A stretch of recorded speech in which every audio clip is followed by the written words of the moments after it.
हथीन के गांव में फैली बुखार की बीमारी और बच्चों की मौत के मामलों में अब कमी नजर आ रही है। स्वास्थ्य विभाग के द्वारा उठाए गए कदमों के बाद हथीन क्षेत्र में हालात सामान्य हो रहे हैं। ग्रामीण इलाके में स्वास्थ्य विभाग की सैंपलिंग और फॉगिंग लगातार जारी है। हथीन के गांव चिल्ली, छायसा, हुजपुरी, मठेपुर, मलपुरी सहित कई अन्य गाँव में बुखार के मामले तेजी के साथ बढ़े और इन गाँव में रस्मी बुखार से बच्चों की मौत होने का सिलसिला तेजी के साथ बढ़ा, जिसने स्वास्थ्य विभाग की चिंता बढ़ा दी। स्वास्थ्य विभाग के सामने बहुत बड़ी चुनौती खड़ी हो गई।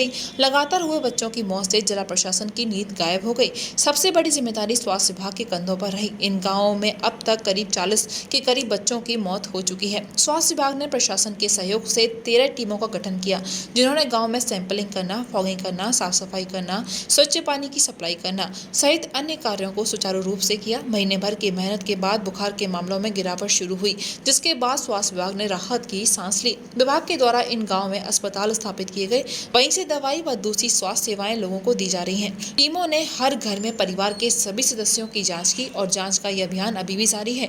इन गांव में कोरोना वैक्सीन को लेकर जो डर फैला हुआ था, विभाग ने लोगों को जागरूक किया और सबको कोरोना वैक्सीन लगाई। अभी भी स्वास्थ्य विभाग की हथीन क्षेत्र के अलग अलग इलाके में काम कर रही है। मुख्य सिविल सर्जन जिला पलवल ने बताया कि टीमें तब तक काम करती रहेंगी जब तक मामलों की संख्या शून्य नहीं हो जाती। उन्होंने बताया कि जिन गाँव में पहले रोज 30 के करीब बुखार के मरीज सामने आ रहे थे, अब बस वहाँ 8 के करीब मामले सामने आ रहे हैं, लेकिन फिर भी उन्होंने लोगों से सावधानी बरतने की अपील की है। कहना चाहूँगा कि जो हथीन का क्षेत्र है वो एक विशेष क्षेत्र है जहाँ पे समस्याएं और जगह से भिन्न है। ये इसमें वो भी है, रूरल एरिया भी इसमें इंक्लूडेड है, इसमें माइनॉरिटी कम्युनिटी भी इंक्लूडेड है, इसके अंदर पॉवर्टी भी काफ़ी ज़्यादा है और जो मेवात का एस्पिरेशनल डिस्ट्रिक्ट हम कहते हैं नू, ये उससे कहीं ना कहीं बुरी हालत में भी कह सकते हैं या उस जितना तो ख़राब हालत है ही। तो इसी वजह से जो एस्पिरेशनल डिस्ट्रिक्ट के लिए स्कीम्स रहती हैं वो इस यहाँ के लिए भी प्रभावी रहती हैं। जो हथीन के क्षेत्र में जो समस्या आई पिछले 1 महीने के अंदर, वो आई कि वहाँ पर जो पंचायत की इलेक्शन पेंडिंग थे और क्योंकि सरपंच रिटायर हो गए और उस वजह से उनकी साफ़ सफाई की सुपरविज़न मुझे लगता है कम होने लगी और वहीं पर जो नालियों के अंदर गंदगी इकट्ठी हो गई, उसमें पानी ओवरफ्लो होने लगा।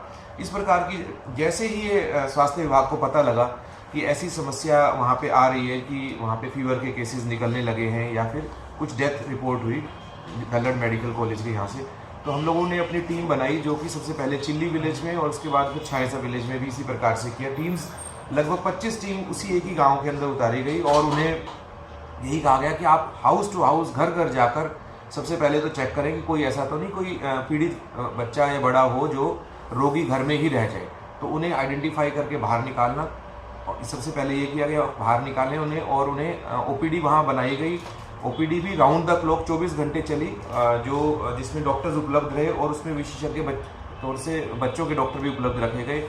एक एम्बुलेंस भी वहाँ पर पार्क की गई जो कि उपलब्ध थी विद टेक्नीशियन, जो अगर कोई भी बच्चा सीरियस होता है या बड़ा कोई सीरियस होता है तो उसे तुरंत वहाँ से शिफ्ट कर दिया जाए सरकारी अस्पताल के लिए। साथ में सैम्पलिंग भी की गई, जो मलेरिया के केसेस के लिए जो फीवर के केसेस थे उनकी सैम्पलिंग की गई और जो डेंगू से संबंधित थे उनके डेंगू के सैंपल्स लिए गए। कोविड का भी डाउट था कि कोविड भी हो सकता है ऐसे केस के अंदर, कोविड के भी सैंपल लिए गए। और भी वायरल मार्कर्स है जैसे लेप्टोस्पायरोसिस के लिए सैंपल लिए गए और वायरल निमोनिया वगैरह के सैंपल्स भी लिए गए। इन सब को इसमें हमने जो मदद ली वो एनसीडीसी जो सेंटर है वहाँ दिल्ली में, उनका भी हमें योगदान रहा। मलेरिया विभाग ने इसमें काफ़ी एक्टिवली काम किया। हथीन में यह भी समस्या थी कि डॉक्टर्स की कमी थी, इसी वजह से फील्ड के और डॉक्टर्स को शिफ्ट करके हथीन के अंदर लगाया गया। तो एक कम्प्रिहेंसिव अप्रोच से चले। मैं ये भी कहूँगा कि जो साफ़ सफाई की व्यवस्था है, जिला प्रशासन ने मिशन मोड में आकर ग्रामीण जो हमारा मंत्रालय है, रूरल बॉडी है, वो उन्होंने बहुत एक्टिवली काम किया। साफ़ सफाई बेहतर हुई। जो पानी जगह जगह पे भरा हुआ था उसके लिए भी उन्होंने पंप्स लगाए हुए हैं जो कि लगातार अभी भी चल रहे हैं। तो अगर मेरा मानना ये है कि अगर सभी विभाग मिलकर कार्य करते हैं और जो इंटर डिपार्टमेंटल कोऑर्डिनेशन बेटर होता है और ख़ास तौर से समाज के अंदर भी जागरूकता आती है, तो कोई भी काम असंभव नहीं है, उसे किया जा सकता है। वैक्सीनेशन को आपने साथ में सुचारू रूप से चलाए रखा, हमने भी देखा वैक्सीनेशन का काम भी चलाए रखा। वैक्सीनेशन का काम कितना पूरा हो गया है, खासतौर से इन गाँवों में जिस गाँव में इस तरह के बुखार के पेशेंट हैं? जी, मैं समझता हूँ कि वैक्सीनेशन जो है, आप देखिए अगर गुरुग्राम की बात करें या और जिलों की बात करें, वहाँ वैक्सीनेशन बड़े अच्छे से हो रहा है। लेकिन उन्हीं स्थानों पर हो रहा है जहाँ पर केसेस कोविड के ज़्यादा आए थे। हमारे ज़िले में कोविड के केसेस काफ़ी कम आए थे, तो इस वजह से एक कोविड को लेकर भय का माहौल नहीं था, बल्कि लोगों में एक वो थी कि संतुष्टि थी कि यहाँ पर कोविड नहीं फैला। इसी वजह से वैक्सीनेशन स्लो था, खासतौर से हथीन के क्षेत्र में, इन गाँवों के अंदर। जब बुखार के केसेस आए और जब ये उसके साथ में कनेक्ट करके जब घर घर जाकर अवेयरनेस कार्यक्रम किए गए, आईईसी मटेरियल 25 वर्षों से आपकी सेवा में अशोक इन्वर्टर अपनी बेहतर सर्विस और उच्च क्वालिटी की बैटरी के लिए प्रसिद्ध अशोक इन्वर्टर, मसानी रोड,